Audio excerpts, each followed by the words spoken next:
इस वीडियो में मैं आपको जो बताने वाला हूँ जनवरी महीने के जितने भी दिन हैं, जयंती है, पुण्यतिथि है, स्थापना दिवस है, वो सारे के सारे मैं इसमें बताने वाला हूँ ताकि आपको याद रहे। और ऐसे हम लोग सीरियल से याद रखेंगे तो ये हमारे लिए बहुत काम का है, किसी भी एग्जाम में पूछा जा सकता है। इसलिए मैं सारा का सारा आपको दे रहा हूँ जनवरी महीने का। अगर इसमें कोई दिन छूट जाए तो मुझे आप कमेंट करके बताइए कि आप कितना, इससे ये भी पता चलेगा कि आप कितना नॉलेज रखते हैं, कितना पढ़ाई करते हैं। तो चलिए शुरू करते हैं पहला। और यहाँ पर थोड़ा सा एक रिवर्स आर्डर में, मतलब हम बात करें तो पहले 1 तारीख से शुरू होना चाहिए था, लेकिन हम लोग यहाँ पे 30 तारीख से शुरू कर रहे हैं क्योंकि मैंने थोड़ा सा जो सेव किया है डेटा, वो डेटा थोड़ा सा रिवर्स ऑर्डर में सेव कर दिया। मैं थोड़ा नेक्स्ट टाइम, नेक्स्ट महीना जो फरवरी का रहेगा उसमें हम लोग सही तरीके से सेव करेंगे। तो यहाँ पर पहले जो 30 जनवरी का है वो उसको हम देखेंगे तो ये है महात्मा गांधी की पुण्यतिथि। यह हम बोल सकते हैं कि नाथूराम गोडसे ने जो महात्मा गांधी की हत्या कर दी थी, आपको पता ही है। तो उस टाइम में शहीद दिवस के रूप में भी मनाया जाता है और महात्मा गांधी की पुण्यतिथि के रूप में भी मनाया जाता है, तो ये याद रखिएगा। 29 जनवरी को विश्व कुष्ठ दिवस है। कुष्ठ दिवस के बारे में आपको पता ही होगा। 28 तारीख की अगर हम बात करें, 28 जनवरी की, तो लाला लाजपत राय की जयंती है और डेटा प्राइवेसी डे है। लाला लाजपत राय की आपको पता होगा कि इनकी स्वतंत्रता की लड़ाई में जो मृत्यु हो गई थी उसके हिसाब से इनकी जयंती मनाई जाती है, क्योंकि एक अच्छे लीडर थे जिन्होंने अपना इफर्ट देते हुए अपना काम, देश के लिए काम करते करते उनकी किसी हड़ताल या कहीं पे मृत्यु हो गई थी। मुझे ज़्यादा जानकारी तो नहीं है, लेकिन इतना ज़रूर बता सकता हूँ आपको।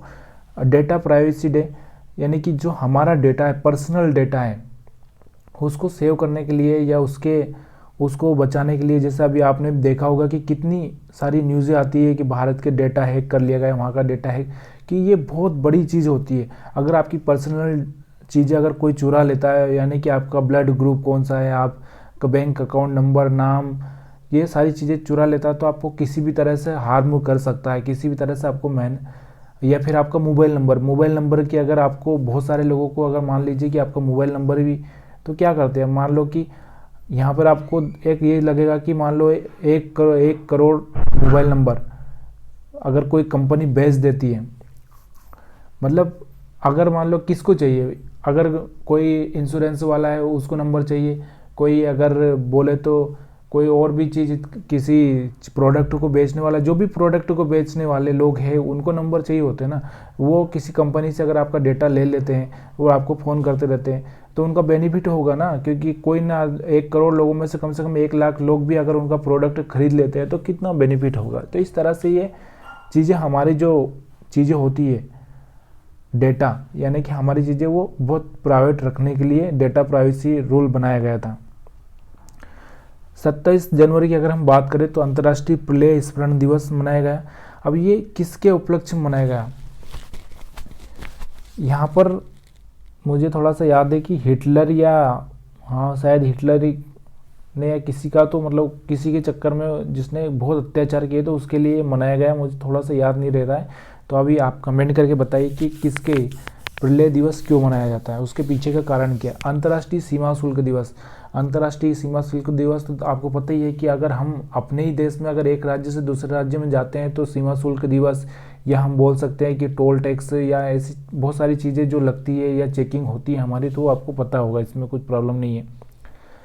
या फिर जब भी आपका सीमा शुल्क दिवस कोई पार्सल आता है ना, यूएस से कोई पार्सल आता है, जैसे कि मेरा पिछली बार में अगर मैं बात करूं तो मेरा यूट्यूब से एक अवार्ड आया था, तो वो उसमें कस्टम ड्यूटी लगती है, कस्टम ड्यूटी पे करनी पड़ती है। 25 जनवरी राष्ट्रीय मतदाता दिवस।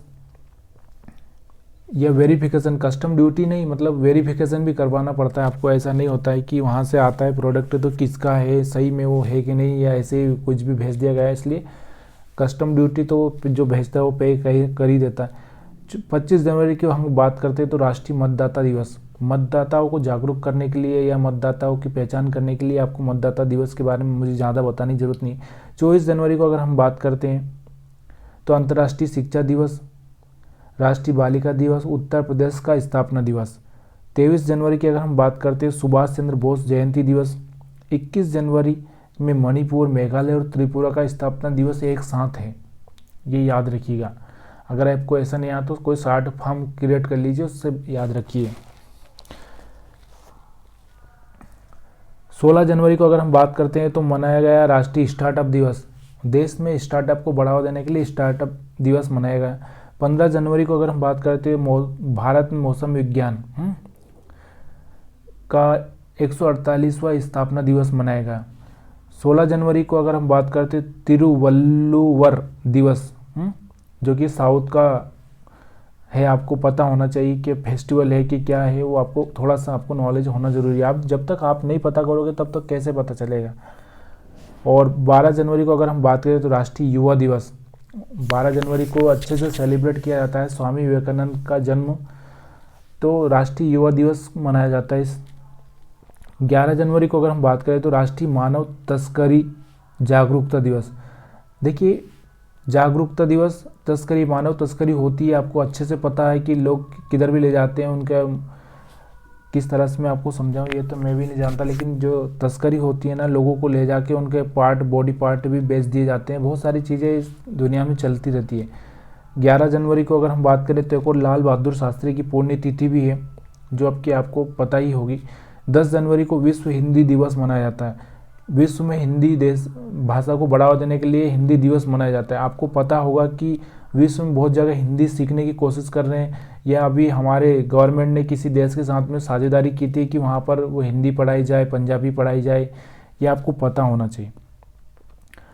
अगर बात करें विश्व युद्ध अनाथ दिवस, तो 6 जनवरी को विश्व युद्ध अनाथ दिवस मनाया जाता है, क्योंकि प्रथम विश्व युद्ध और द्वितीय विश्व युद्ध के टाइम में कितने लोगों का बुरा हुआ है, आप खुद जानते हैं कि बहुत बेचारे या बोल सकते हैं मासूम लोग मारे गए, जिनका कोई लेना देना नहीं है।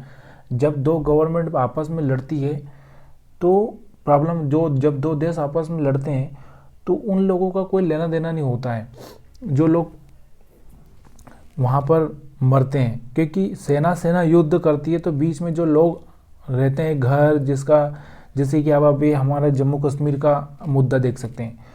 क्योंकि पाकिस्तान और इंडिया की अगर हम बात करते हैं तो पाकिस्तान और इंडिया की आर्मी की दुश्मनी है, देश की दुश्मनी है, स्वतंत्र, यानी हम बोल सकते हैं कि अगर जैसे कि अगर दो देश आपस में लड़ रहे हैं तो सेना से लड़ाई होना चाहिए, या उनको और तरीके से। लेकिन कुछ चीज़ें जो वहाँ की पब्लिक है या वहाँ पर जो माइनॉरिटी है, या उनको किसी को भी अगर आप बम फेंकेंगे तो वहाँ पर कोई पता नहीं होता है कि माइनॉरिटी रहेगी कि कौन रहेगा, इससे कोई पता नहीं होता है, लेकिन मरेगा तो एक मासूम आदमी ही। तो इसलिए ये चीज़ें उसके उपलक्ष्य में मनाई जाती है, लेकिन अभी भी हमारे विश्व में इस तरह का रूल का बराबर से फॉलोअप नहीं हुआ है। चलिए वो बातें छोड़ देते हैं, अगला हम लेते हैं विश्व ब्रेल दिवस। ब्रेल दिवस आपको पता है ना, ब्रेल मतलब जो लोग अंधे होते हैं या मतलब जिनको समझ में नहीं आता है, वो दिखाई नहीं देता, उनके लिए, उनको समझाने के लिए एक लिपि का, एक पढ़ाने की तरीके को ईजाद किया गया है, उसको बोलते हैं विश्व ब्रेल दिवस। 1 जनवरी को अगर हम बात करें तो वैश्विक परिवार दिवस मनाया जाता है, वैश्विक परिवार दिवस। और उस 1 जनवरी को DRDO को 65वां स्थापना दिवस मनाया जाता है, 65वां स्थापना दिवस। DRDO को कितने साल हो गए? 65 साल हो चुके हैं। सत्येंद्रनाथ बोस की जयंती 129वीं जयंती मनाई जाती है। कोरेगांव भीमा की लड़ाई भी 205 की वर्षगांठ मनाई जाती है। तो ये सारे जो जनवरी की चीज़ें हैं आपको थोड़ा सा याद रखना है, और थोड़ा सा अगर आप किसी चीज़ से रिलेट करेंगे, जैसे कि अभी मैं बोल देता हूँ कि विश्व युद्ध, तो ये 1 और 2 विश्व युद्ध से अगर आप कनेक्ट कर लेंगे तो आपको अच्छे से याद रहेगा। ये ब्रेल दिवस, जो कि आपके आसपास कोई ऐसी घटना हुई हो तो उससे कनेक्ट कर लेंगे। तो सारी जो चीज़ें होती है अगर किसी से कनेक्ट करेंगे तो लॉन्ग टाइम तक याद रहती है। अगर ऐसा नहीं कनेक्ट करोगे तो थोड़ा सा आपको बार बार रिवाइज करना पड़ेगा, ठीक है। तो ये सारे जयंती और दिन, जयंती, पुण्यतिथि जो मैंने आपको दिए हैं, अगर याद रखिए आपको, ताकि आपको किसी भी एग्जाम में या पूरा डिटेल मिल जाए, आपको इस वीडियो में पूरा रिवीजन हो जाए, किसी और जगह जाने की ज़रूरत ना पड़े। तो दोस्तों वीडियो देखने के लिए बहुत बहुत धन्यवाद। आपसे एक ही गुजारिश, अगर वीडियो अच्छा लगा हो तो लाइक कर दीजिए यार, शेयर मत करिए लेकिन लाइक कर दीजिए, क्योंकि लाइक करना बहुत ज़रूरी होता है यार, क्योंकि मुझे भी थोड़ा मोटिवेशन मिलना चाहिए कि हाँ मैं कुछ कर रहा हूँ आपके लिए।